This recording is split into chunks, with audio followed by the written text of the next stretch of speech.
So welcome back, everybody. This is Night Flight, and as you can see, Ole Dammegard is back, and I'm very happy to have him here. And yeah, Ole, how are you? And are you still in Bali? Still in Bali, loving it. Very, very grateful to be here, especially when the way things are going, because what we predicted, my sweetheart and I, seems unfortunately to be correct. You know, that Europe is going through a very difficult time, and people like myself are not very popular among the people that are trying to take over everything. So I am grateful I'm on this side. Yeah, and you have no problems with your let visa and no? No. Okay. And I think it's almost like I've become sort of like an ambassador for Bali because I speak so highly of Bali. S- Honestly, because I'm just in awe of this island and the people here, except for the traffic. But otherwise than that, I've never met kindness and gentleness like here, and so I'm super, super grateful. Yeah, yeah. So I noticed that you did a lot of yeah, webinars. And you especially went into the Charlie Kirk um, subject. Are you still doing that? No, I've done two webinars on it. I did one. And I mean, I've taken a little bit of a step back this Mhm. year because I feel after AI entered in on stage, I mean, it's impossible to see what is real and what is not. I mean, is the what do you call it, the concert hall or whatever you call it in Sydney, is it burning or is it not, or is it this or is it not? I don't know. Is it Trump that speaks, or does somebody like looks like him, or is it, you know I have no idea, and I don't want to be part of spreading things that I don't know for sure is true. So I've taken a step back and disconnected with the madness and more focused on uh, doing everything I can to stay in balance and be in balance with everybody I know, interact with online or in real life. But then came Charlie Kirk, and I just felt this is on a scale that I have not seen before. It is the biggest psyop so far in the shortest time span, and also on a level that is on the top level when it comes to manipulation, possible manipulation.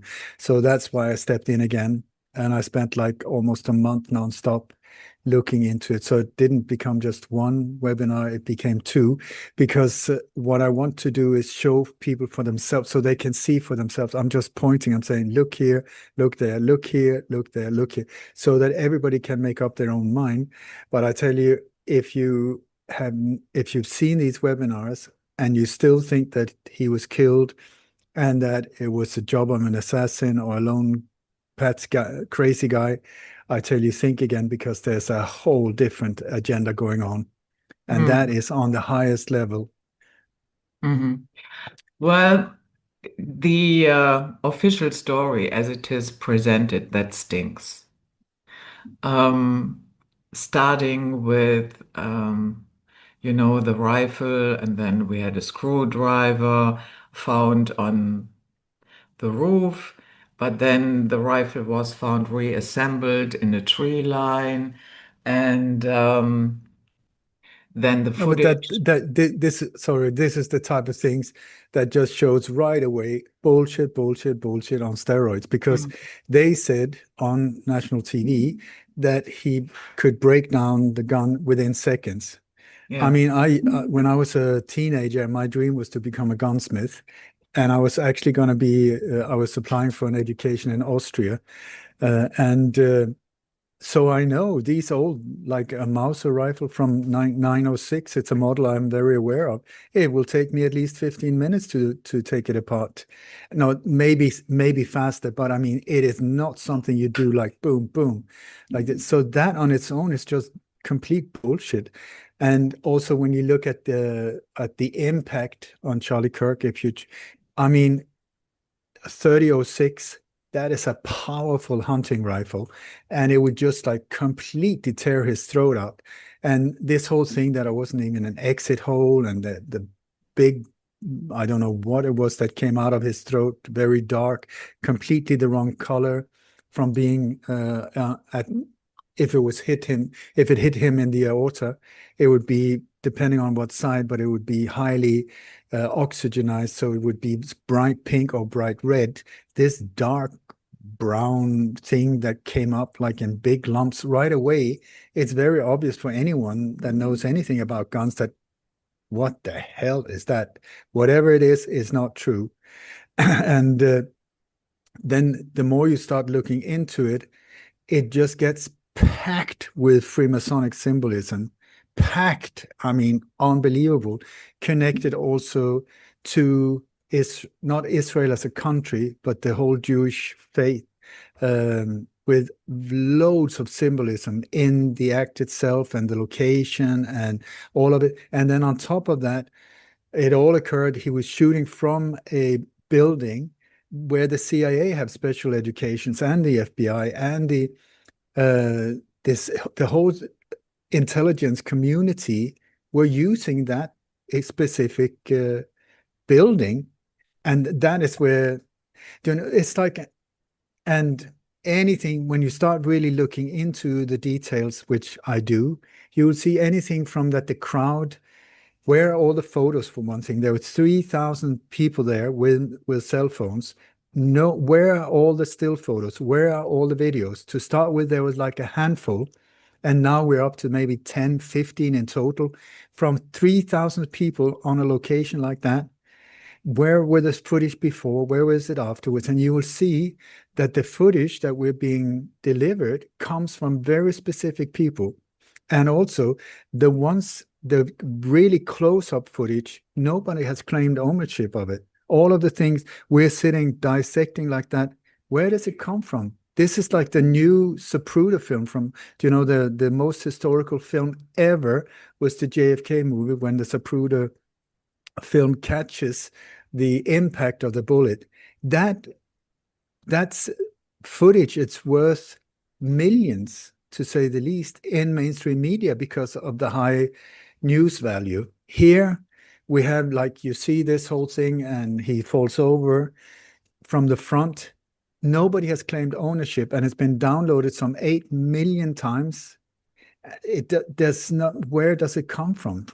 Mm. And I tell you, then you start seeing, if you really go into close, you start really zooming in on it, you will see that the blood is pouring down on his white t-shirt, but it never stains the t-shirt. It just keeps like this. I mean, it's not real. It's just not real. And then you start seeing who actually seems to be the ones doing the action, and it's the security team around Charlie Kirk. These are the key people that are doing the whole operation, preparing, carrying it out, and then carrying him out of the crime scene, and then cleaning the crime scene as well. Then you have the crowd itself, that 3,000 people, somebody fires a rifle, no, what do you say, behind, above them, I tell you, with a Mauser, that is a powerful bang, you know. So everybody would have just dropped like that and then turned around to look towards where the shot came from, where the sound came from. Nobody is doing that. Everybody's like, there's lowering like this, because this is a film set. It is like a film set. I've been on many movie sets as an extra, so I know when you have like background and then you got the action in front of the camera. So you got special people controlling the crowd, and then they will say, okay, and action, you know, background action, go down, and action. So you can see that is exactly what happens. And then you start looking into, I found exactly the ones that control the crowd. Then you find the company. There's a company called Crowds on Demand, where you can rent crowds, anything from 20 people to 4,000 people. What do you need them for? Where do you need them? We will fly them in. We will help you with a script. What do you want? Pro-abortion, anti-abortion, pro-Trump? Are you a failed rock musician? We can make you look famous and really loved. Are you whatever? We can just, like Hillary, You're not, people hate you. No, we can make you look absolutely loved. This is it. You just pay for it. Crowds on demand.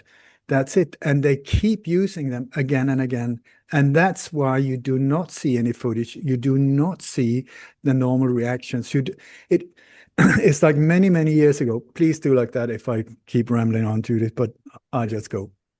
Many, many years ago, I learned some very important things from a man called Fletcher Prouty. He was the guy that was portrayed as Mr. X in the JFK movie.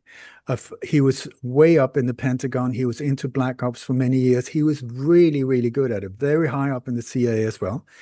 And then he became a whistleblower after the JFK assassination. He was the one that blew the whistle in many ways on the JFK assassination, helping people like myself to understand what we were seeing.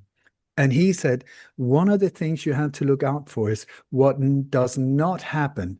Don't look at what just happened. Look at what did not happen the way it should have happened had this been in normal life. And it's when you see what doesn't happen, that's when you have to like, whoa, whoa, whoa. Why didn't that happen? Why did that? Why? And here is when you start seeing, oh my God, oh my God, oh my God, oh my God. And then this goes back and back and back, and you will see that it actually started at least in the mid-90s, where they started preparing for this thing. And the way I see it, the way I understand it after more than 40 odd years trying to figure these things out, are that we're looking at a giant chessboard, so there is a small group trying to play for world domination, and we are the victims. We are in the receiving end of their very brutal game. And so the way that they see it is that there are very few, we are billions. They're in the thousands, we're in the billions. They're even fewer. So the way they can get to us is through manipulation, through mind games, through, just like the Mossad, the Israeli intelligence agency. I hate saying intelligence agency because it should be absolute mind dead psycho thinking agency, not intelligence. I mean, come on. Where's the intelligence behind what they're doing? Sorry, but here's another one for you. So the way they very early on came to a conclusion was that they cannot dominate us as dictators. We're too many. There will be uprisings. There will be people who just say absolutely not. There will be all kinds of revolutions and stuff like. So they had to turn the game around. So what they're trying to do is through destroying everything, out of the ruins. Once everything is destroyed, out of the ruins, they will then recreate what they call the New World Order. And the whole idea is to destroy everything, complete chaos. And in that chaos, we will then welcome them as the savior for helping to stop the madness. But the whole thing is they're the ones who are creating the madness, that they can then, at any point in time, they can just say, okay, all operations on standby. The madness around us will just stop. And we'll think, oh my God, they're the saviors. That's the new messiahs. We have now finally got world peace. Absolute bullshit. That is the biggest trap of them all. So this is where you have to look at now when we are being presented like angelic personalities that are just like, hallelujah, coming in on stage. But in the background, you got all of these dark Freemasonic satanic things. That's just like, whoa, that is the thing you have to watch out for, because that's the background. And then you got this enlightened being in the front being an illusion. And this is, I would strongly suggest that what we saw with Charlie Kirk is that they're preparing us for at least a new vice president in the form of this individual that goes under the name of Erica Kirk. She is, through this whole operation, being now groomed into this saint-like individual that doesn't even look like the former Erica Kirk. There's at least two Erica Kirk. Welcome into this world of weird thing. And please watch my webinars on lightonconspiracies.com before you just think that, okay, this dude he needs a real good tinfoil hat. by the way, tinfoil hats really work as well. So that's another one they're taking from us. But anyway, so because a lot of the things I say about this thing sounds absurd and like absolutely what? But once you start seeing it for yourself, you see, oh my God, oh my God. So that's why I stepped back in on the arena Yeah. to do the. Yeah. You mentioned Freemasonic symbolism. Can you give us two or three examples? I mean, the pyramid shape Hmm. and the obelisk and the one eye, the one seeing, yeah, this one eye seeing. These are symbols that keeps coming back again and again in the background, in the all of it. Also, these different like hand signs, handshakes, but also pure. I mean, like real Freemasonic symbols, like the G with the I don't know what you call that thing in Yeah, English. I know Yeah, what you mean. Yeah. yeah. I forgot, sorry. And also the ruler and there's many of these different symbols and the two pillars. It's like once you start seeing how they are connected to their faith, which is connected to this dude down here, then you start understanding that, whoa, whoa, whoa, is this just a coincidence or is it part of a psychological warfare that is being aimed at us? Because we're talking subliminal messaging. A lot of it are subliminal messages that it's like I know like if you look at ads for new cars, you got like a Bentley or a BMW like that, and you got the headlights and they're all shiny and you can see all the reflection. It looks like a diamond. If you start looking into these ones and often you turn them upside down, you will find all kinds of stuff like upside down, naked women, pornography, all kinds of stuff in these things. But you have to enlarge it and very often turn it upside down. Your mind is just like looking, oh, I need a BMW. It looks so amazing. You get sucked into and you don't know what's going on. These are the type of messages we're talking about. So when I say subliminal messages, a lot of it, I'm sure I don't even see, even though I'm really trying to understand because I'm not on their level of understanding the ones that are doing it. But I know enough to say, oh my God, here we go again. Color codes, symbolism, numerology, also yeah, there's so many things, like just the numerology thing, like the number 33 comes again and again and again in the thousands of these operations. This 33 is a very important number for the Freemasons. So what are the chances that it always ends up on 33 if it's not them? I tell you, one time, two times, four times, it's a coincidence. When you're up in the thousands, it's sort of like, if I don't get this, I'm kind of stupid. Do you see? So here, we had like the hunt after the shooter, and they say, this is incredible. This manhunt is incredible. In less than 48 hours, it was actually 33 hours. And they kept repeating 33, and then you have the court case number. When you add the numbers of the court case, 33. I mean, I don't even have to look at it.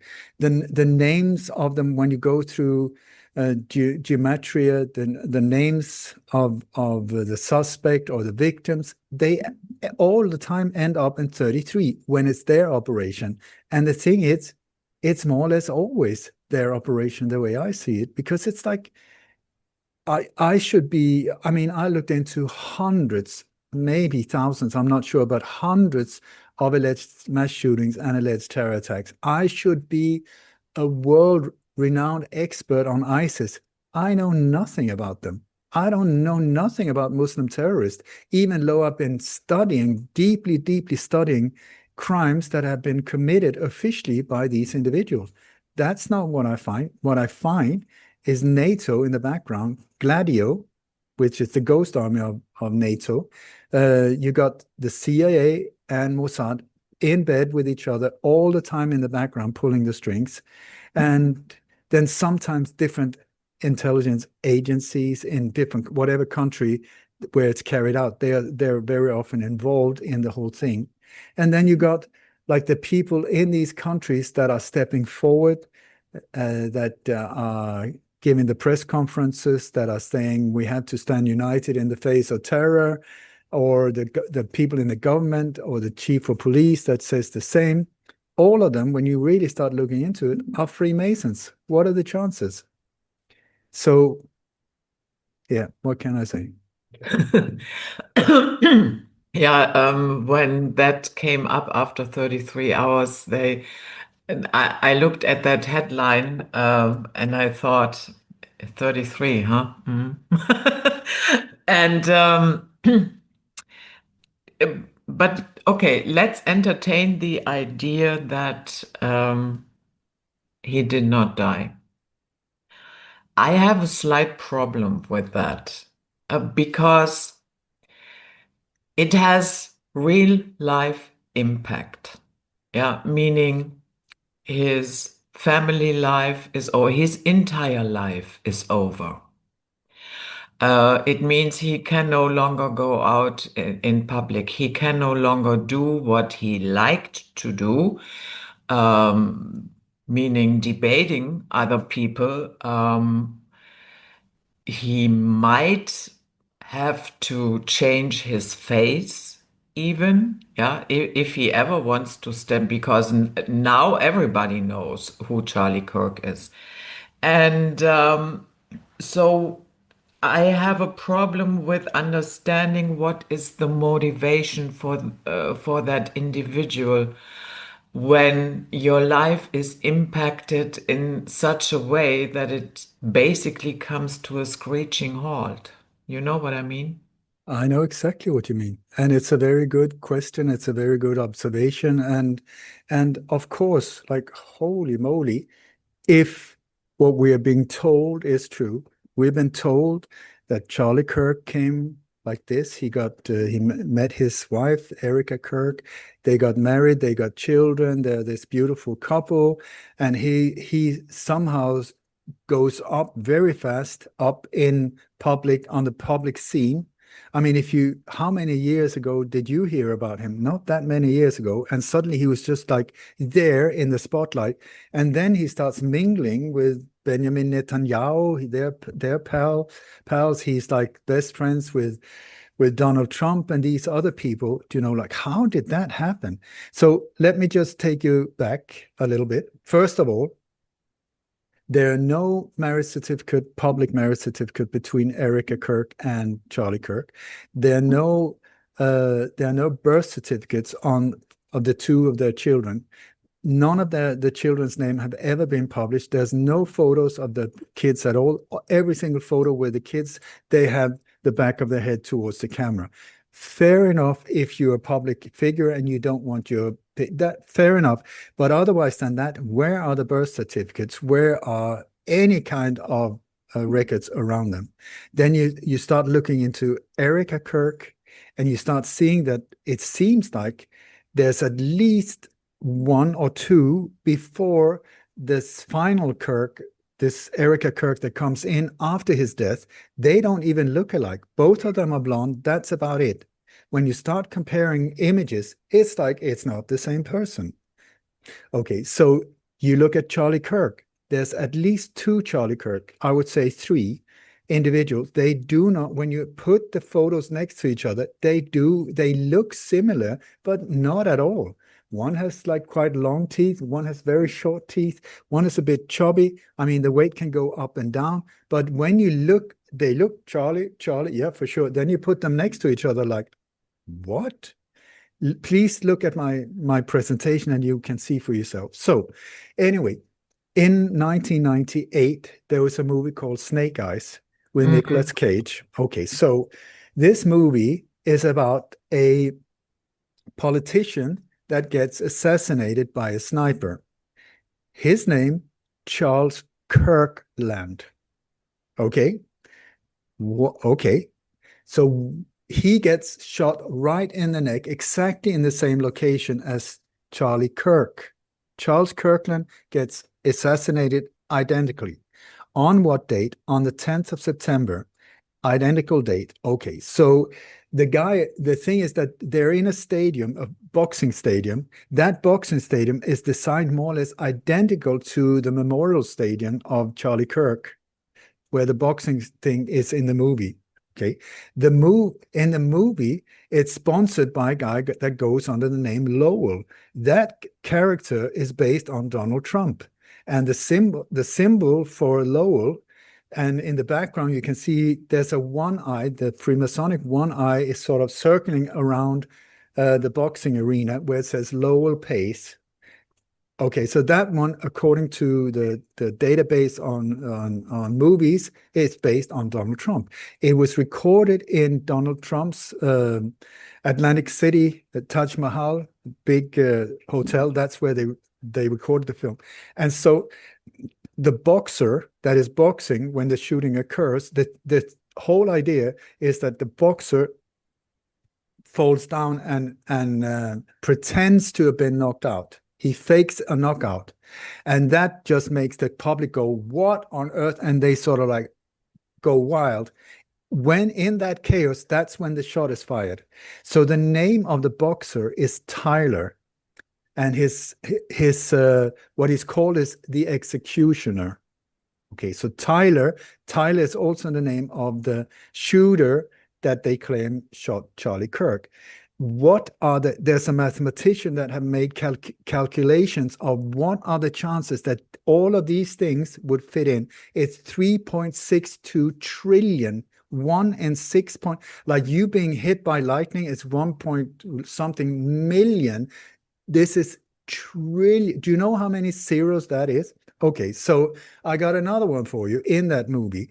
So there's a blonde woman, just like Erica Kirk, in a white suit, just like Erica Kirk, that sits next to Charlie Kirk when he's shot. The actress that plays that role, his name is Carla Luigiu, I think. Carla Luigiu. She is right now on part of a new movie called Head of States. Okay, and it got live, went live on Apple TV in June or July this year, where she's playing Vice President Elizabeth Kirk. I mean, what do you see? So what we're talking about something that is like 1 in 3 point something trillion, the chance that this could be a coincidence. So the chances are it's not a coincidence. We have Donald Trump right in the center of that one. We have Donald Trump right in the center of this one. Do you see? And so I would strongly suggest, just like Barack Obama, people see Barack Hussein Obama, amazing. This guy just came. Where did he come from? He came out of nowhere. Nobody had heard of him, and suddenly there's this rock star that came in on stage when they completely made George Bush Sr. look like, no, Jr. look like an absolute disaster. He was really like pushed so that he looked brain dead and alcoholic and like complete waste of time. Danger, danger, danger. We need a solution. In on stage, smoke bombs, the whole thing, and in came Barack Hussein Obama, or may I say Barry Soetoro, who was a CIA operative in Afghanistan. He was part of training the Mujahideen during the so-called resistance against the Russian invasion. Okay, then he was relocated, and he came in. I think his name was Renegade. The name that he was given was Renegade in the CIA. When he was prepped for the role of Barack Hussein Obama. That is like a constructed identity, just like a boy band put together so that it would fit anyone, everybody. That's why his middle name is Hussein, so that it would even get the Muslims on board. And they used the TV series 24 to prepare us for a black president. Do you remember the 24? Yep. To this amazingly beautiful man with this beautiful voice, almost like a big brother to Barack Obama. He was suddenly a black president. At that time, nobody could even imagine a black president. That would be like maybe in 100 years. And then this series came with a black president who was just absolutely amazing. And so everybody fell in love with him, and we started opening up to the idea of a black president. And boom, in came Barack Obama as an operation. He is part of a psychological operation on the highest level to destroy the US from the inside. That's part of his directives to do that, which he has been extremely efficient in doing, and also creating horror around the world while being this super gentle, incredibly, you know, nice person, beautiful voice, well articulated, but he's just a front figure together with his husband, sorry, wife, Michael, sorry, Michelle. Uh, they are the front of that operation. So here we're talking about a construct of identity. I would strongly suggest Charlie Kirk, based on Charlie Kirkland, that he is a constructed identity consisting of at least two individuals that was then put together with Erica Kirk, or her name became Erica Kirk. Before that, she that was not her maiden name. But anyway, so as an operative, his job was, if activated, to rise up like that. Look at it as a chessboard. There will have been multiple different options, not just Charlie Kirk.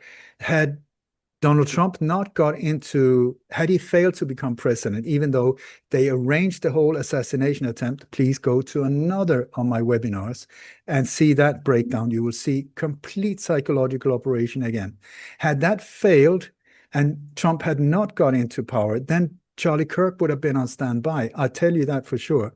Something else would have been played out. But now at this point, we needed that to get up, up, up, up. And when possibly the whole idea, the whole time, was to get a martyr, build it up, all the emotions, get him some children, all of these things. And then boom. And then when the most powerful thing you can become or create is a martyr, that is beyond life. It's above everything else.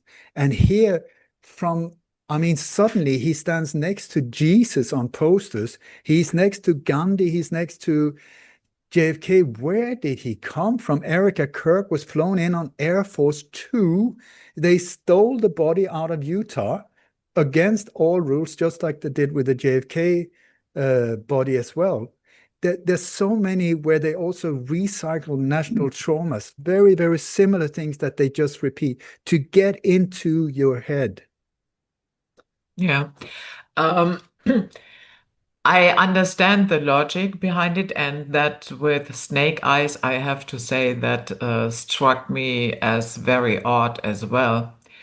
And but when I follow this argument, then that would suggest to me that Charlie was part of the operation. God, yeah. 100%, 100%, 100%.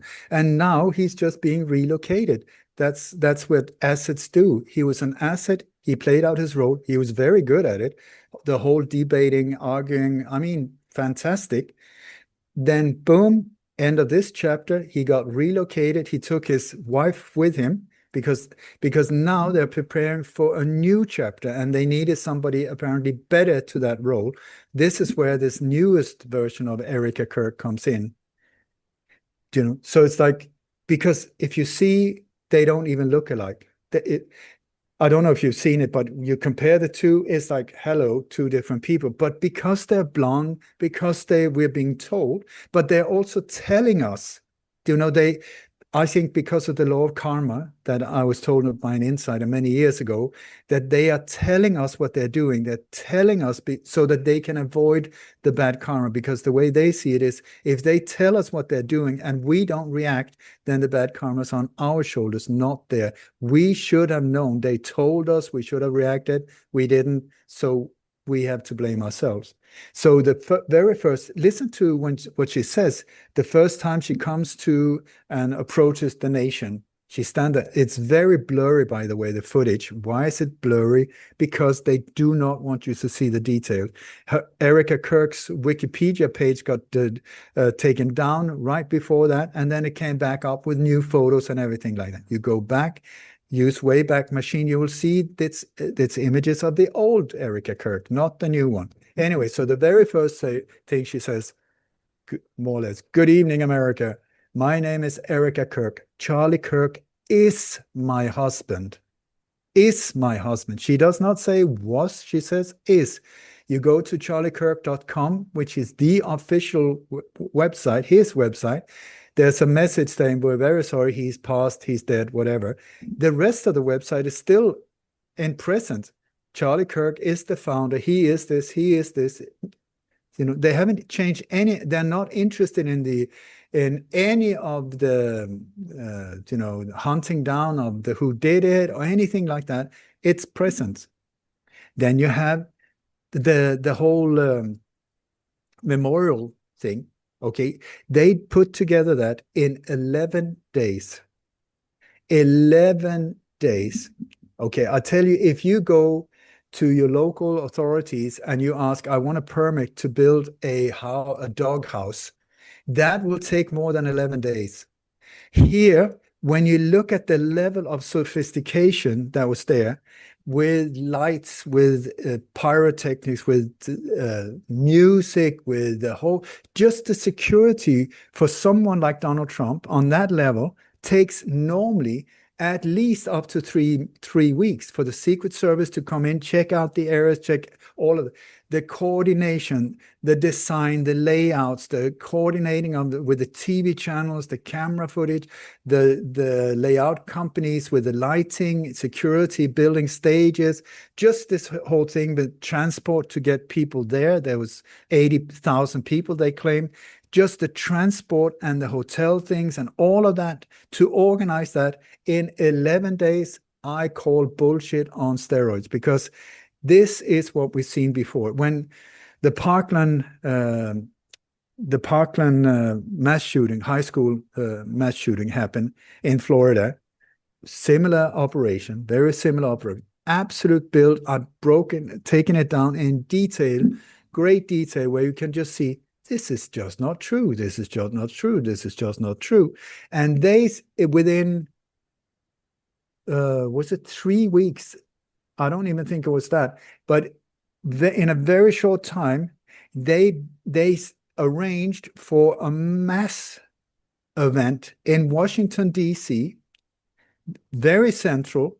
I mean, just the security of that thing, if they had been suspecting any kind of terror activity or threat or whatever, that would have taken forever. All of the buses, all of that was arranged beforehand, all of the lighting, all of the stagehand, all of these things. And so a friend of mine contacted Homeland Security, and she just says, to God, I have the email, I have that in my PowerPoint as well. His name was Earhart, Sergeant Earhart and I got his number, everything from Homeland Security. He said, so he's just given the answer, the question, "Could you please check when the permit for this whole event, when that was given?" And he said it was given some 4 months before this whole thing happened, several months before this whole thing. And so the thing is, that was arranged in just a few weeks, but the permission for this thing was given months ahead, because that is what is needed to pull a thing like that off. Here we have that this whole thing seems to have been booked. The Arizona Farm State Stadium was booked in May. That's like 4 months before this happened. They say, to start with, like when we were looking, because things like that I look into straight away. Who booked it? They said it was privately booked. We can't give out any details. Okay, fair enough. That's how they cover these things up most of the time. Then it turned out that no, there was an RV event, but they were so kind that they canceled that where they had and just gave it to the whole Turning Point organization, which is Charlie Kirk. Then it turns out that it was actually Turning Point that had booked it, Then Candace Owens, who was a friend of Charlie Kirk, Mm, who is a beautiful individual. I don't know if she's into anything. I mean, she's doing a lot of good, I think, even though question mark, she's married, apparently married to a Jesuit priest, which is a bit of a like, concern when you get into these areas. But anyway, for me, I think she's a very honest and so she calls the White House and asks them that to call the White House, when you look at an operation like that, where the White House seemed to be right in the center of the whole, that's like calling up Al Capone and say, listen, can you swear that there's nothing fake going on within the mob? You know, it's like these are the last ones. You should find the truth, the whatever proof first, and then see where that leads you. mm. Um, I mean, we're talking thousands of things here that doesn't make any sense whatsoever when it comes to the official narrative, and a whole bunch of things that are pointing to a whole different story. yeah. Yeah, also the Amazon book that was very strange. Yeah, but this is that we've seen. I what I do is I study hundreds, if not thousands, of these cases. So I see the repetition we Mm, had when the Lahaina fires or the Lahaina attack, the Maui fire, they call them fires. They were directed energy weapon attacks on these islands carried out by the US Space Force that, by the way, was reassigned by Donald Trump. Here we got that dude again with a strange hairdo. You know, he has this very strange um, habit of turning up right in the center of these events. Okay, so Lahaina fires, what happened there? There was a book published just like in this case, one day before it happened, talking about in great details about what had happened. It was there on Amazon when the fires occurred. How is that possible? Here we have this one identical. The book was published one day ahead about the whole shooting, about that. How is that possible? Then they say, no, it was published actually right after, but then somebody, the author, went in and manually changed the date to an earlier date, which you can do if you self-publish. But why would anyone manually go in and change the publishing date? One, it makes no sense whatsoever.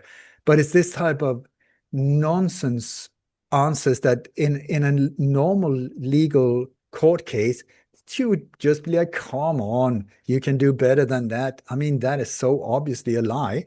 But here, whoa, apparently that is so. mm. So, Yeah, about Erica Kirk, and I saw what she said during that event. Um, when she said he is my husband, okay, you know, you could also argue, okay, it's very fresh. Maybe in her heart she still yeah. feels married to him. So, but that turning point didn't change anything. That is a little bit weird. I think that should have been done by now. That it's not everything changed the next day. That is understandable. It takes a little bit of time, but they should have pulled up a you know, a special site that says, yeah, okay, he was the founder, and then maybe a little bit about his life. But what I found very, very irritating is when she said, I forgive him. But Because forgiveness, at least in my world, forgiveness requires that there is also repentance. You know what I mean? And at this particular point, we don't have anything from the alleged shooter. And so this statement, I forgive him, based on what? Willy-nilly, because it's expected of you, or what? no, no, no, no. This is a standard thing they've done for many years. It sounds so beautiful. But Mm, what they're indirectly saying is, calm down. Don't feel your anger, because they know we were the one pulling it off. So they're trying to calm you down, that they don't want lynching against themselves. They want people to just go lame. That's why they keep saying this whole thing. It's been done so many times. When a mass shooting happens, we have to forgive him. We have that. That's not what they're saying. They're saying, you fill your heart with forgiveness. Stop feeling this anger. Stop feeling this, all of these heightened emotions. Be like us. You can be, just forgive them. Let it go. Let it go. That, I think it's part of the psyop, because the whole forgiveness that I've seen like at least a dozen times Yeah. after mass shootings Yeah. by crisis actors. Mm. Yeah, and of course, we don't know who wrote that speech for her. Yeah, I, all I'm saying is it would not be my natural reaction to that. If somebody shot my husband in front of my eyes, I would not go on stage a couple of days later and say, I forgive him. Mm-mm. no, would you? Especially not if if there was no conversation, if there was no, no show of real repentance or anything. And I find that very, yeah, artificial, staged. It is. Mm. Then when she comes in on stage, I mean, she comes in like a rock star with big flames and pyrotechnics and all of these type of things. And then Donald Trump is standing there, welcoming this grieving widow. What does he do? He hugs her, and she sort of like melts into him like they were lovers in a very odd way, I think. And then he turns toward the camera and go, "Have you seen it, Doc? What on earth?" That's called a white man overbite. The only time I've seen him do that is when he was together with his buddy Jeffrey Epstein many years ago. There were photos when they were standing, and he goes like Yeah. this. It's called white man overbite. But also when you look, when she's coming in, she stands next to him. He does like this. He points up. We're back to the psychological operation. When he points up, red light comes down. That is in their way of seeing it satanic. The red like that.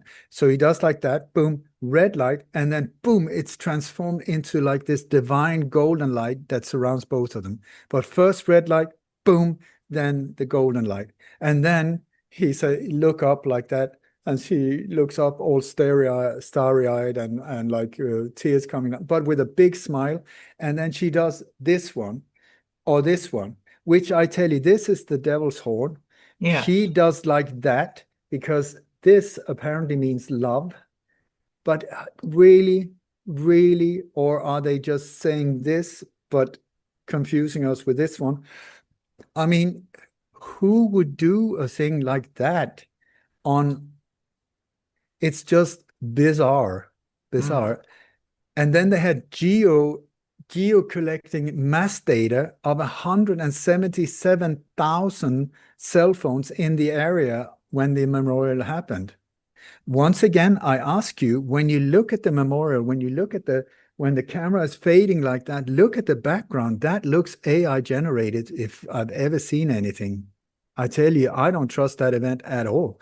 Where are all the photos? Where are all the still photos on Facebook and stuff like that? I went to this memorial. We took photos like this. We were in front. There's no photos at all. There's no videos except from the official one.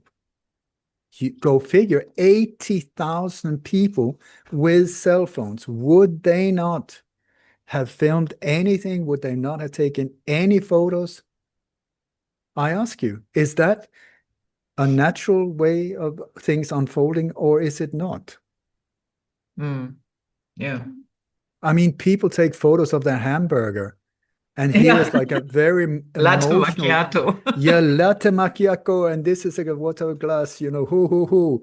And then they go to a thing that is that emotional, such a big thing in their lives that they manage to get there and they paid entrance and or whatever they did. I mean, it's a big thing. It's a big thing in their life.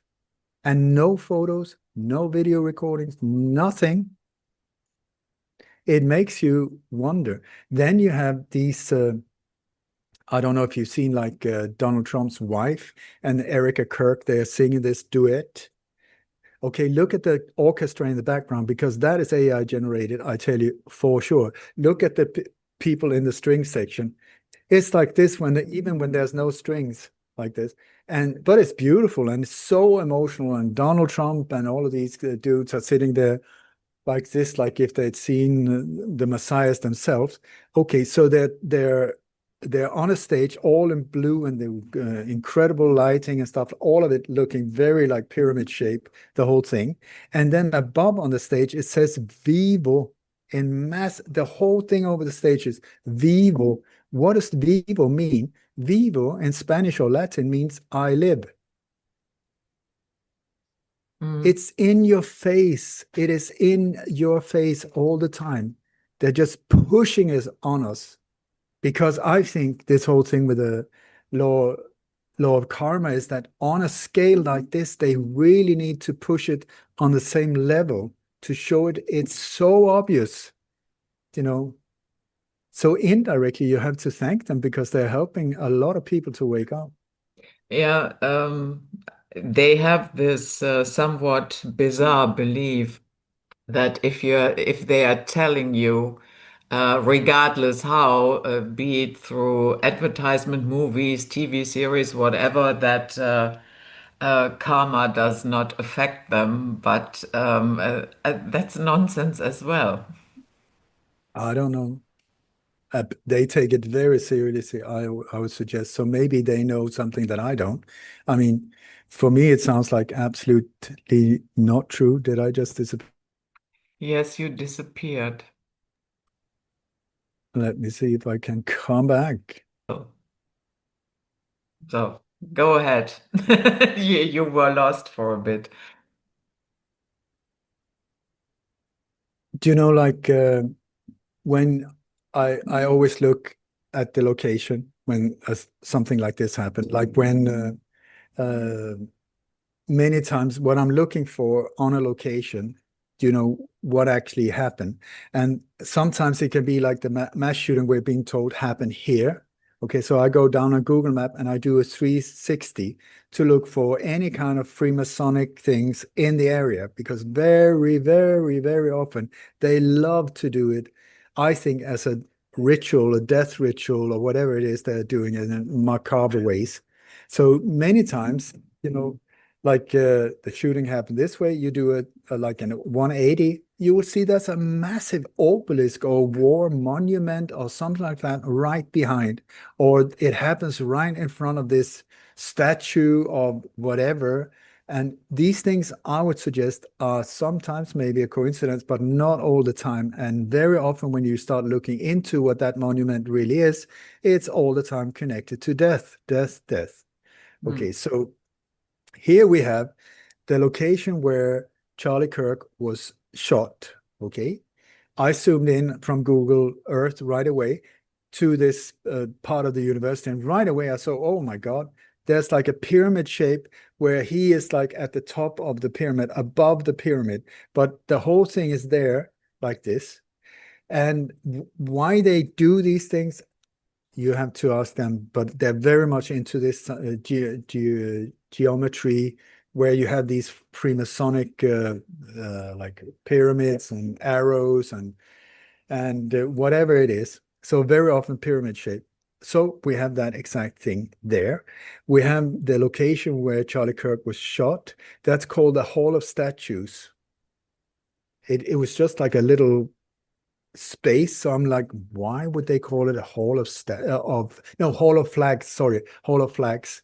So why is that? And I've asked, and they say, the university say, no, it's an international center that sometimes they put all the flags there. Okay, so it's an important little spot. Can we put it like that?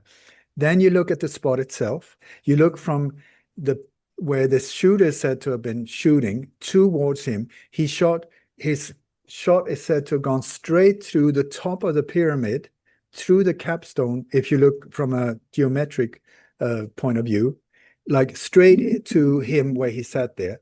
So this is exactly things like that that are important for them. So interesting.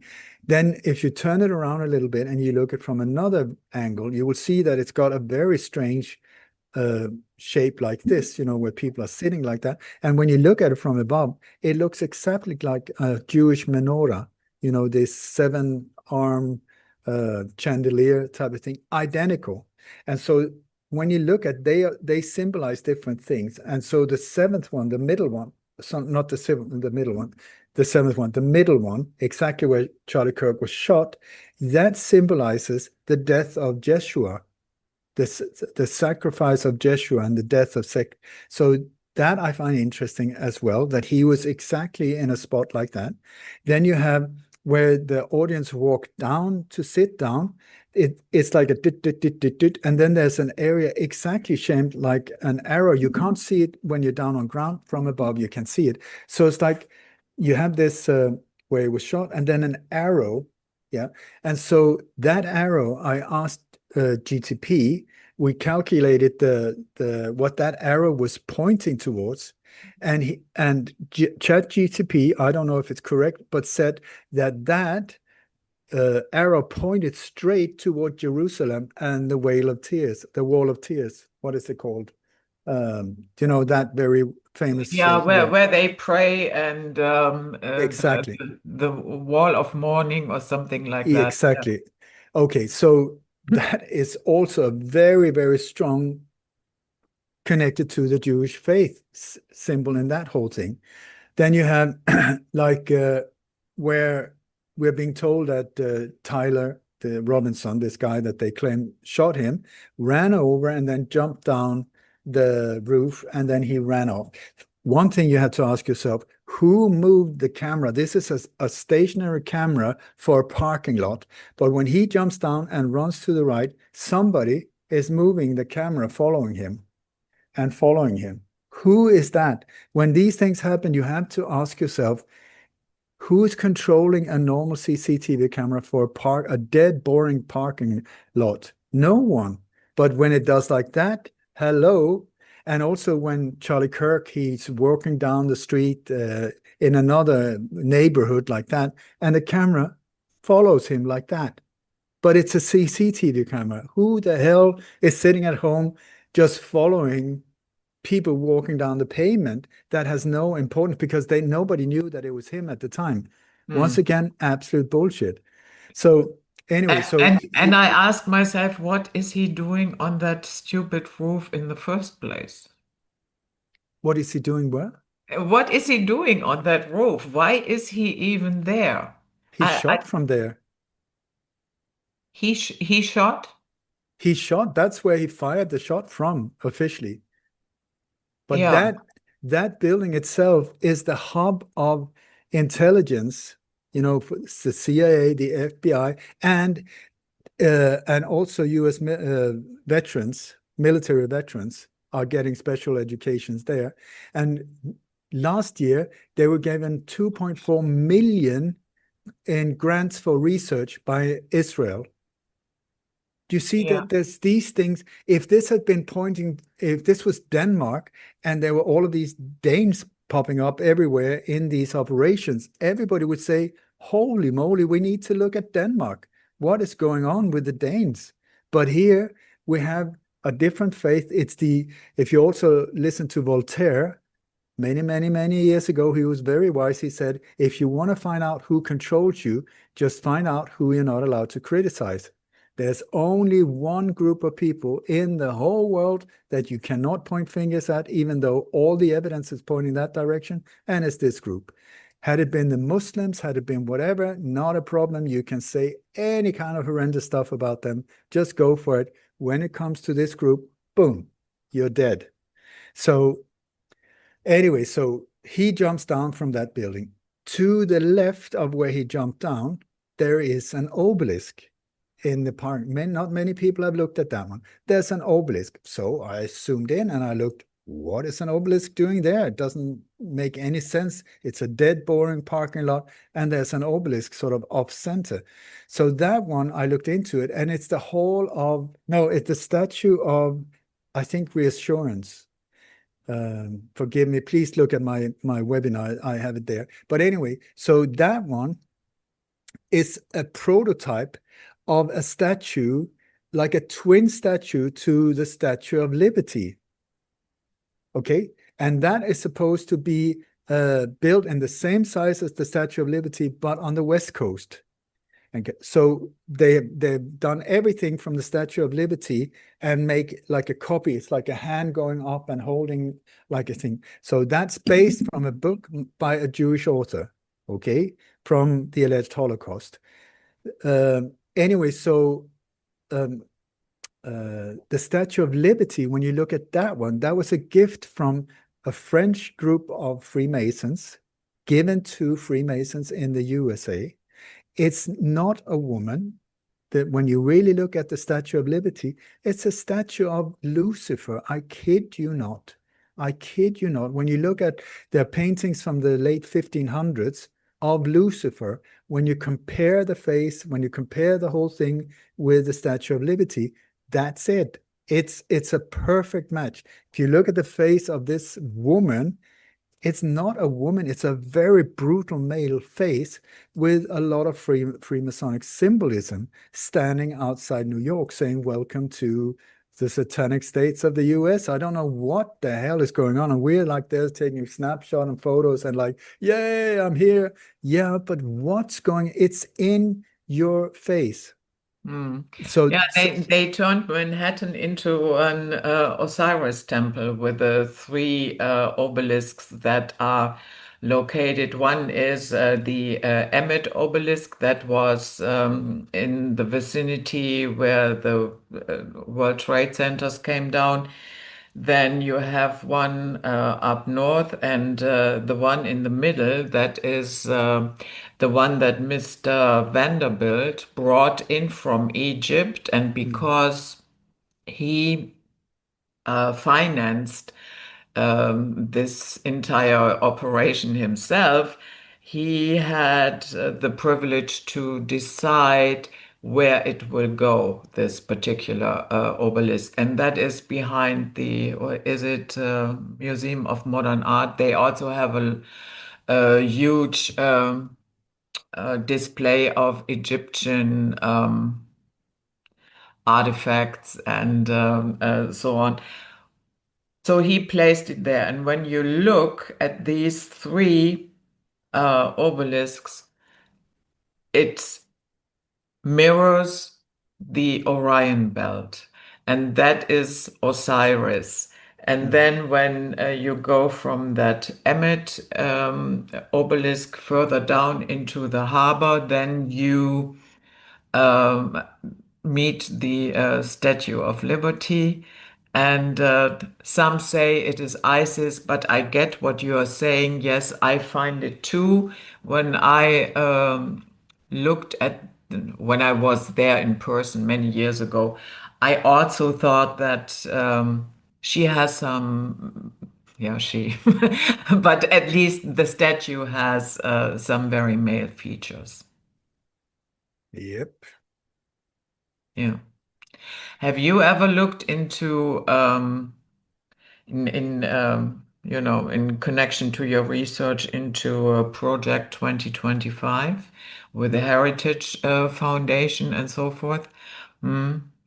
Um, I'm just mentioning this. I mean, there are people who are speculating they are going to turn America, that's the long-term goal, into something that would resemble The Handmaid's Tale.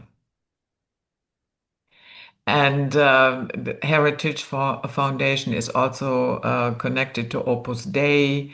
And we have seen a lot of converts to the Catholic Church Mm, recently. Candace Owen converted. The Russell Brand converted a little bit longer ago. JD Vance converted, and Tucker Carlson is thinking about it. So there is something going on with the Catholic Church as well, that I cannot completely put my finger on it, but it feels weird. There's in the so-called New World Order, what they want to do is destroy everything. And I mean, they've succeeded a lot. Anything from education to gender to culture to nations to languages to you name it, they want to destroy it, destroy, and mix it up and pour in yogurt and just stir the whole thing so that all of it comes out looking the same gray mesh that is perfect for a powder keg, that can easily be ignited and explode. So, so in this whole chaos thing, we have also the destruction of religions. So what they're Mm, doing, they're burning churches, they're burning mosques, they're destroying religions, because the whole idea is a one world order, a one world digital currency, a one world army, the US Army and NATO and the United Nations troops, there as an army to control us, not to protect us. It's all the time about a central government controlled unit, but also they want a one world religion, like where all the religions will be destroyed, which you can see strongly here. What's going on here? It's like everything is being diluted and destroyed. At this point, there's a lot of attacks against Christianity to destroy that whole thing, and churches and you name it, boom, boom, boom, boom, boom. And out of that will come the solution, the new world order, no, the new world religion, a mhm. one religion where you will have this messiah type, whoever that will be. So I think part of that is mixing up all of these things, just like with the genders. Now suddenly we have 70 genders or whatever, I identify like a flower pot or whatever. So I mean, things that were like funny with Monty Python 15 years ago is now reality. And I'm not allowed to say anything because then I'm not politically correct. I mean, what the hell happened? How could we buy into that? But with religion also, they're doing all of these chup, chup, chup, chup, chup, chup, like every mayor, or I don't know, is it 70% of all mayors in England are now Muslim? And now the Christians become Catholics, and the Catholic, it's like I don't think people are turning their backs on Catholicism that are part in this operation, because the Vatican, the Jesuits, the whole shebang there, Opus Dei, all of these are very connected into dark, dark, dark. So so it will be towards them. There will be all of these things pointing towards them as something positive and destroying what is their enemies, like in this case, Christianity, will be destroyed to promote this whole thing. So I don't think it's a coincidence at all. You will see there will be a lot of more following in these footsteps. I don't think that we will not see it as people converting to become Muslims. I don't think that at all. On the other hand, you will be all of these people being promoted into high positions that are Muslims. This, I want to say that this is not a Muslim operation. This is somebody in the background there trying to destroy the the balance and the integrity of what used to be.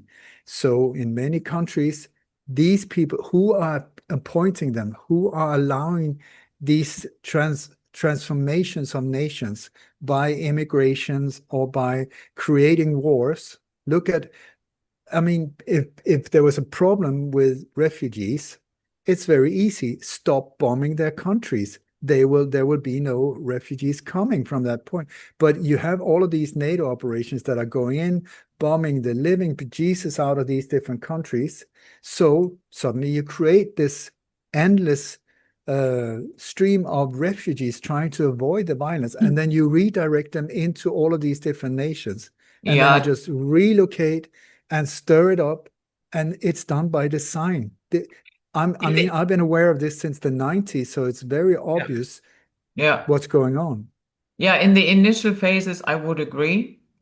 That of course was helpful in that regard. That was the reason why Libya had to fall, because the flooding of Europe then began shortly after. No, but And, Libya was a but different but one. um, the majority of the people that come now, let's say the last couple of 5 years, nobody is a refugee. That, But that that's Judith, total nonsense. I'm asking you, who allows them in? Who sets the rules? Yeah, yeah. Who makes it so that an ordinary citizen of whatever country, this is the same agenda in all different Mhm. Western European countries, most Western countries, who are setting the rules so that the normal citizen of that country is being pushed down and in very difficult financial situations, and it's just in a very, very traumatic lifetime. And then people are let in for no reason whatsoever, given all of these things, a lot of money, a lot of I mean, I'm listen, I've helped to smuggle people out from Iran to Sweden. So I'm not somebody that is saying that is against foreigners, or I mean, I'm a foreigner myself in another country.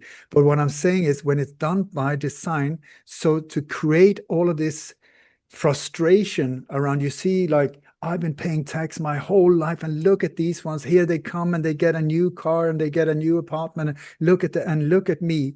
That is, who's deciding it? It's not the refugees. It is somebody in the background setting the rules, opening up the borders to create this mayhem. So the thing is, I would strongly suggest the problem is not your neighbor. The problem is who's setting you up, both sides, because it's not fun either coming as a foreigner into a country and being hated for just who you are or what you look like. They are not hated for what they are, but I speak now for Germany, where I live. We have on average between 70 and 80 knife attacks per day. The phenomena of gang rape was never a subject here, and that is why they are hated. They are not And hated, and anybody who is, here and works and contributes something to society, and who is just behaving in a normal way, uh, those people have no problems here. Yeah. But and the Judith, violence that came with that group, that can no longer be denied. and I completely agree with you. And it's the thing is, this is not something just in Germany. It is in every single country where this is being Yeah. played out. So I ask you, have you checked every single attack that you read about? Have you seen, have you gone there and get it confirmed that it actually happened? Because I have together with all us other people in other countries, we've just taken one newspaper one day and said, okay, let's just check this out and make sure that all of this is true. And I tell you, 95% of the different violent cases and rape cases were not even, they didn't even happen for real. They were manufactured in mainstream media in these countries. I'm telling you, I am completely against violence. I'm all for peace and harmony and equality to everyone, black, white, Muslim, Christian. I don't care. I see you as for what you are. But when you see, I would strongly suggest that we are in the receiving end of a propaganda machine the size of Manhattan. We've never, ever experienced anything like it. And that propaganda machine is set to create chaos, hate, division, separation. This is what it's done. How do you do that? You do it by pumping out these type of things. And it's in such a flow that you do not have a chance to really check it out. So, because I just want to call possible lies when they're there because they're causing so much harm. Because this is what we're being told. People are freaking out. Sweden, that used to be the most peaceful place, have more alleged bombings than Lebanon had during the civil wars. Is that true? And what I've done, I really checked out these bombings in Sweden. Who are carrying them out? It is, I would strongly suggest, it's called Operation Rimfrost, and it's carried out through what is called MSB, which is a Swedish variation of FEMA, to destabilize society. They call it society disturbances. They're they're doing like this on a daily basis, so that people don't even dare to get outside anymore. They're like freaking out. But who is creating the mayhem? The weapons that are being brought in, first of all, where did these gangs come from? They were let in by design, I would strongly suggest, because before the rule said if you had any criminal thing or anything like that in your background, you're not welcome.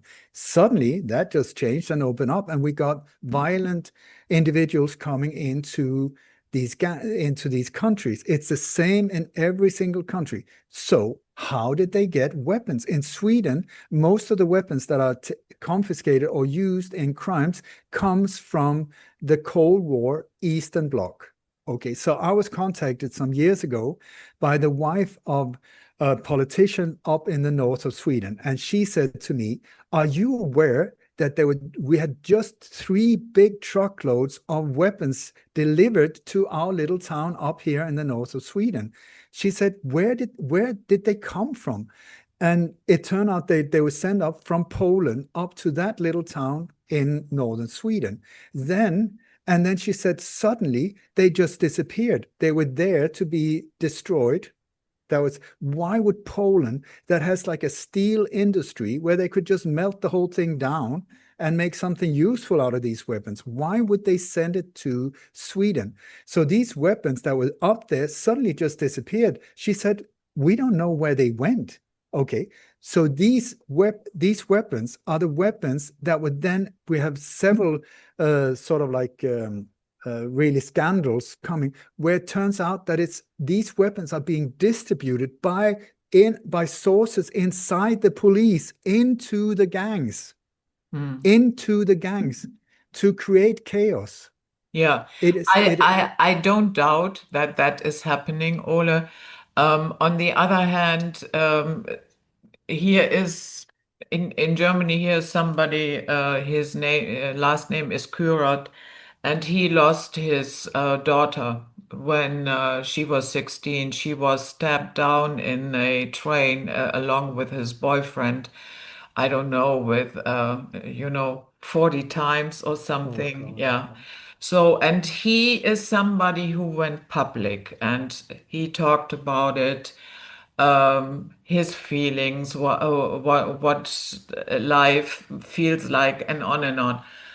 And I recently saw an interview with him, and he uh, confirmed that not everybody likes to go public, he said, but he is in contact with at least 300 other families that have the same fate. Yeah. And they are in contact with him, and they ask him questions. How do we proceed? And do you have any suggestions how to deal with the psychological pain, and on and on? So it is not all staged. That No, no, cannot no, be. no, no, that's not what I'm saying.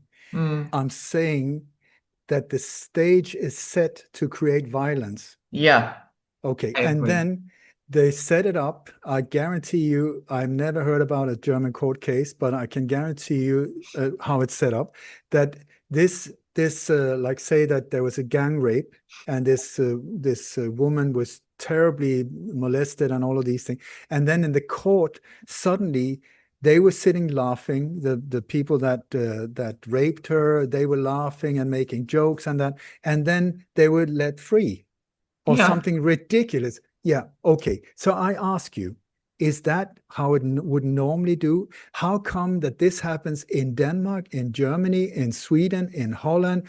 That is also part of setting up so people get completely so filled with anger and frustration, where when you look at it, if it's true that they were sitting making jokes and all of these things, how come that the judge didn't do her job, his job, and really nailed them, and said, because of this disrespectful and you haven't understood everything, you would be sentenced to this. But instead, we see the exact opposite, that the victim is being totally neglected. And instead, we see that they're being treated like that.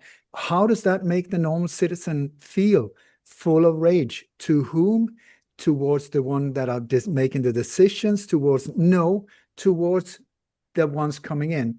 The Yeah, but ones. also towards the judiciary, because here in I hope Germany, so. remember when they said the long march through the institutions? Yeah, well, the march is over, and they are sitting in positions now of judges and politicians and what have you, and a lot of them, I when I look at their cases and how they rule, I would definitely call them left-wing extremists.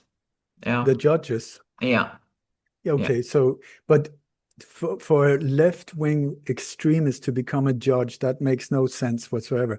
The agenda is extreme. That is yeah, for sure. And when I can all more or less guarantee you, without knowing a lot about Germany at the moment, is that these individuals, when you start checking them out, many of them would be part of the Freemasonic background. And then when you look at a court case, it will not only be the judge, it will be the DA, the district attorney, and the lawyers. So there will be this thing between them where mm, it's all rigged and set up in a certain way to create chaos, to create frustration, to create anything but peace. And who's in the receiving end? Normal people. The suffering is always among the normal people. So I just think we have to look through the illusion that we're being presented and aim our our anger and frustration to where it belongs. Who has set the stage for this? How come that this is not just something happening in Germany? How could I know that this is the yeah, way with the court cases? I yeah. know it But because Ole, it's exact. honestly, we have a lot of left-wing extremists, especially Yeah. in the So judiciary here, and our here in North Rhine-Westphalia, where I live, yeah, the our Minister for Interior came out the other day and made a completely absurd statement. He said that foreigners appear more often in the criminal statistics because they don't understand our laws. Yeah, well, Ole, how many countries do you know where murder, rape, and so forth is allowed? I don't know any country. So what kind of absurd statement is that? I would strongly suggest that it's a mistake to look at one country and say this is happening, because it's like when you start seeing that, wait a second, it's happening in Holland as well. It's happening in Belgium. It's happening in Hmm. Sweden. It's happening in Denmark. It's almost like, I mean, it's happening in Finland. It's happening in England. Could there be some kind of coordination? It should be like, Of course, it is coordinated, yeah, but people on the lower level, yeah, with their um, left-wing ideology, make it possible that for that it cannot be contained. for Yeah, sure. yeah, that it is orchestrated. There is no doubt about that. And Absolutely. and this is where, unfortunately, when you look at politicians today, through the World Economic Forum, Klaus Schwab, these people who have, for a long, long time, since at least the 90s, been preparing what they call young global leaders. Hmm. A lot of these individuals have now moved into these power positions where they are loyal to that, which is indirectly the New World Order. They're not loyal to you. They're not loyal to me at all. So this is where, when you look at the Swedish Prime Minister or the Swedish Minister of Defense or the Danish Prime Minister, or them, you have to start looking and saying, whoa, how come if they were in the young global leaders and now they're here, they're doing identically, could it be somehow connected? And why are they forcing upon us all of these things? When you look from a like just an healthy brain, they're like traders. They're selling us out. What happened to our beautiful country? I mean, if you look at countries like Denmark, it's only like 10, 15 years. It's gone completely down the drain. If you ask the Danes, it's gone. Is that just by incompetence and that they don't know what they're doing? I'm very sorry to say they're very aware of what they're doing, but they're elected not because of their skills, not because of their strong alpha individual. I'm not going to bend for anything that is not morally right. Or are they selected because they are order followers, that they have no spine whatsoever, that they will, do for their own benefit, they will betray and backstab anyone. That's why, but they look good on screen and they can be charming in debate programs and stuff like that. They need to not look like a monster, but look at their actions. Don't listen to their words. Look at their actions and then say, really? Really, I don't think so. So like in many ways, we're back to the thing. We are many. The people in so-called power are very few. They should be working for us, but are they really? Do you know the word government? What that means? Yeah. Governmente. It means govern is That Latin control. control. Mm. Mente means mind. It stands for mind control. So let's vote for somebody new in government, in mind control. What? And then you got the German Regierung, or you got that in Danish, Swedish, Norwegian, Regering. They're rulers. They're not our servants. We think, well, I elected him, so he is my servant. He should. No, not at all. Look at their behavior. Where's their loyalty? And then do things to turn it around. Stop listening to them. Stop obeying them. They are not our rulers. We pay their wages. It's the same with the police. It's the same with the military. They should be servants of the people, but they are not. We are at times where it's like it used to be okay to sit and play with your belly button and like do crosswords and watch whatever on TV, but it's sort of like at the same time the world is getting, it's going into chaos here. And so I would strongly suggest maybe it's time to bring it back into harmony in whatever way we can do it. And one of the ways is to become aware of that you're being lied to. And just stop it, because the way they do it is through screens. Nowadays, it's to a major extent through black screens in front of you. Who controls the information that comes to your screen? I tell you, if I look at my Facebook feed, it would be different than your Facebook feed. And there was this big, what was it called?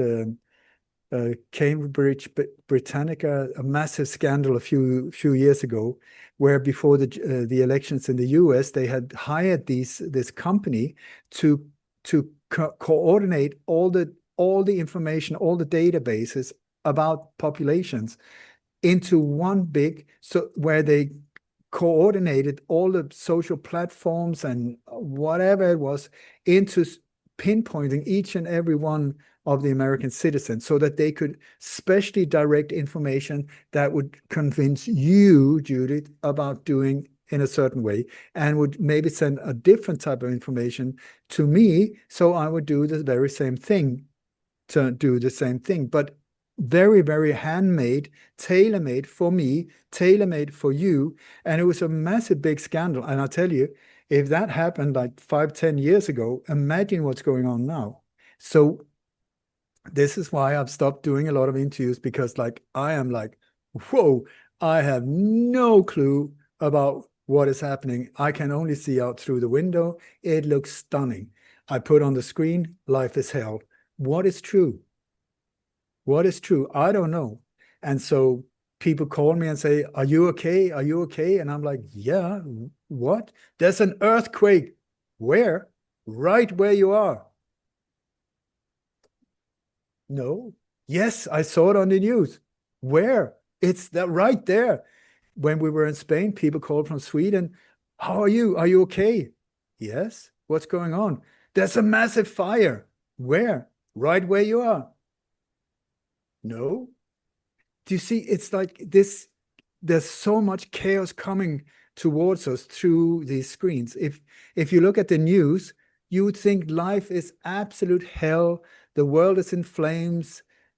I look out the window, I have no idea. It looks still beautiful, absolutely stunningly beautiful. So, what is true? What gives me peace and power to move forward? Focus on the screen. Oh my God, even more death and destruction, and our life is over. Just give up, pull down your pants, surrender. Yes, please rape me in the name of freedom, whatever. Or I look out, I get the power back? And I say, absolutely not. Whatever they say, I'm not doing it. I'm so not doing it. In the name of freedom, you have to. In the name of freedom, I have to do nothing. I have to do nothing. But it's a democracy, so I can not do things if I choose. Yes, right? So I'm not doing it. You don't have to go violent. You just have to stop doing what they say. Yeah. Mm.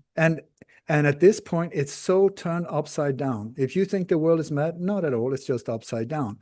What we're Black is white and white is black. We're behind the mirror, just like the agencies, the way they work. We're behind the mirror. So whatever they say, turn it around, and suddenly you will see, whoa, it makes sense. Whatever you don't understand, turn it upside down. Oh my God, I see it. So when they say, pump your body up with this, it's so good for you, I would question it, to say the least. If they say you cannot and we ban this, I would say, cinnamon, that is really amazing. Can that do all of that?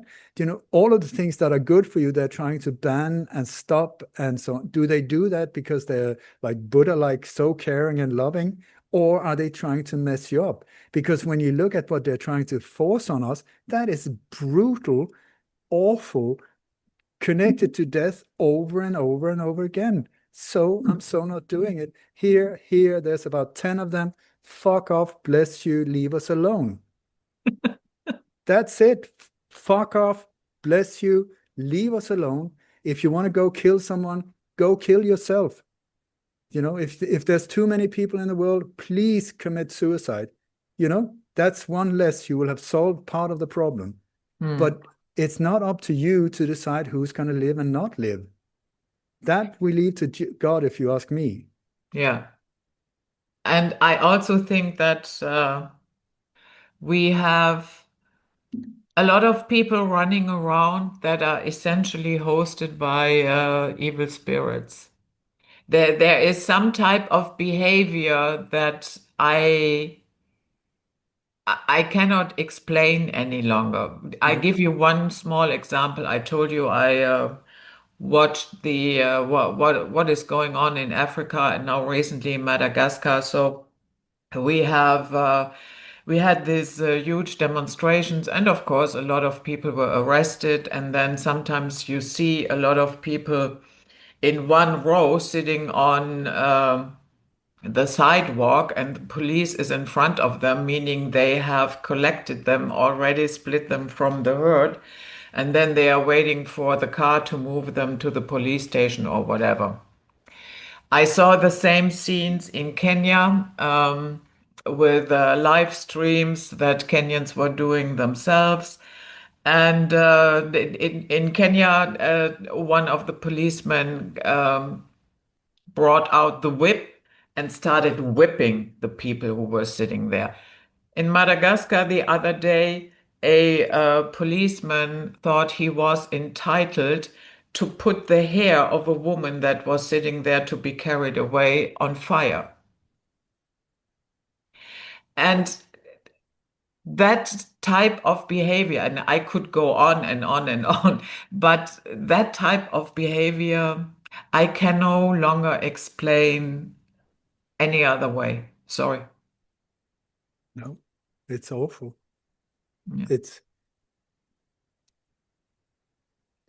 I mean, I I feel also more and more that it's like a spiritual war between good and Yeah. evil, Yeah. and that if you have a weak personality or a weak mind, it can really easily corrupt you. You know, also if you use drugs or alcohol or whatever, you open up for dark whatever that is. I don't know so much about these things, but I met individuals like it's just like, holy moly, what is going on here? There's something that Mm. is so I don't claim to understand what's going on. I just try and deal the best way I can, and also surround me by people, light-minded people, not like-minded, but light-minded people. So yeah, Yeah. we are in unprecedented times, I tell you that. So it's so extreme on so many different levels. That is true, but it remains interesting. I mean, boring it is not. Yeah, that is so true. So, Ole, I thank you so much for coming on, especially since you no longer do a lot of interviews. And I hope that you do not quit completely. That would be a shame. Thank you, Jude. I don't quit at all. It's just I've taken a step back Mm, also because I was burned out, but also to not be part of the problem because I see so many other people that are in this area of trying to find out what's going on, but what they're spreading is creating a lot of fear and mm, creating diversion and fear of the Third World War and all of the. I would strongly suggest when you look at it, there's absolutely no risk of the Third World War, if you ask me, because it's the same players and there's no need for this mass destruction anymore. They can do it on a psychological way through psyops, through to get to your mind. They don't need all of the bing bang and buff and smoke and destruction. They don't.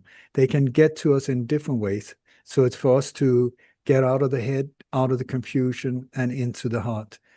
The heart knows what is right and what is wrong. And so the more we follow that, the better it will get.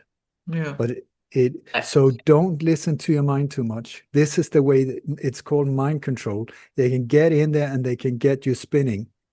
mm, Once you're in there and too much fear based in your way of being, that is not a good place to be. That's the to get out of that one and back into the heart, calm yourself down. And then when you're more calm and centered, that's when you can also make better decisions for yourself and your loved ones, whatever that is.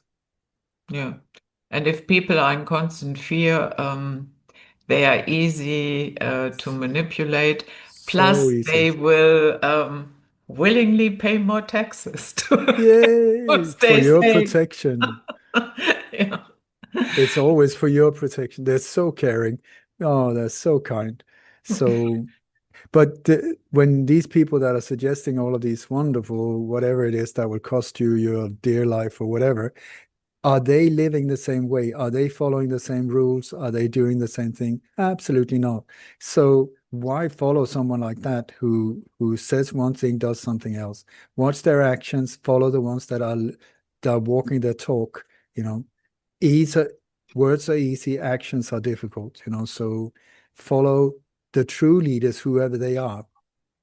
And Yeah. this is one of the big joys I've had on my journey because I've been going through a lot of hardship, be standing up like this. But on this journey, I met incredible people along the way who have been standing up in their truth and gone through hell, I tell you that, but purified themselves through fire. And these individuals are amazing to be around. So Mm, beautiful, so beautiful. yeah. So make yourself proud of you, whoever you are. You know in your heart what's right to do. So stop whining, start shining. That's you can quote me on that one, and go out there and be the change in the world. The one you want to see, just like Gandhi said, you be it. Don't wait for anyone else to do it. You know, there's something, I should do this. There's this little voice, this would be the right thing, but I don't dare. Okay, but that is the time, here's the time to maybe face that one. And if you do it, I tell you, behind that fear is a diamond. So go look for that one. Yeah. Uh, Perfect final words. And again, I thank you so much for coming, and we will see you on the next one.